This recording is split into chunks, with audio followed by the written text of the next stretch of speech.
আসসালামু আলাইকুম। কেমন আছেন সবাই?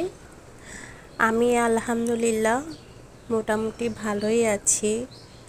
বিগত 2 দিন থেকে একটু অসুস্থ ফিল করছি, শারীরিকভাবে অসুস্থ ফিল করছি। শরীরটা একটু দুর্বলই হয়ে গিয়েছে।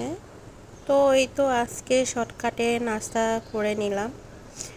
সেটা হচ্ছে যেহেতু আমার শরীরটা খারাপ লাগছে তাই হচ্ছে আমি দুধ, সাগু, সুজির সংমিশ্রণে একটা পায়েস বানিয়ে নিলাম। আর হচ্ছে এটা বেসিক্যালি অ্যাকচুয়ালি আমার জন্যই, আমার কোনো কিছুই খাওয়ার রুচি আসতেছিল না, তাই হচ্ছে এই সংমিশ্রণের পায়েসটা বানিয়ে নিলাম। বলে যে দেখি রুচিতে কেমন ইয়া হয়, একটু খেতে পারি কিনা। আর অন্যদের জন্য হচ্ছে পরোটা বানিয়ে নিয়েছি। ব্যাস হয়ে গেল সকালের নাস্তা। আর আমার চা তো এটা থাকবেই, মাস্ট বি। চা না খেলে কি হয়, চা তো খেতেই হবে।